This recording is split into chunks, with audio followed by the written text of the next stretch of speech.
বন্ধুরা, তো কালকে তোমাদের সাথে বুদ্ধগয়ার একটা ব্লগ শেয়ার করেছিলাম আর আজকেও তাই করছি।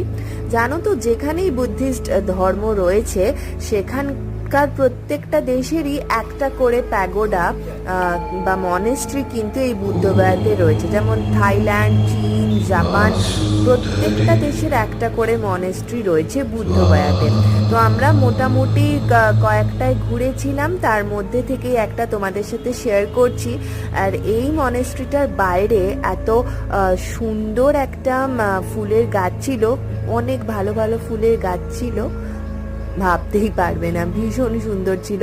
আর এখানে দেখো গুবলাই বাবার সাথে যাচ্ছে, আর এর সামনের মূর্তিটাও খুব সুন্দর। আর তারপর আমরা চলে এসেছিলাম মহাবোধি টেম্পলের সামনে। এটা ছিল ওদের রিসেপশন এবং ডোনেশন অফিস, এবং এর সামনে দেখো কি প্রচন্ড ভিড় ছিল। ভেতরে ক্যামেরা করা বন্ধ ছিল, সেই জন্য কিছু ক্লিকস রয়েছে তোমাদের জন্য।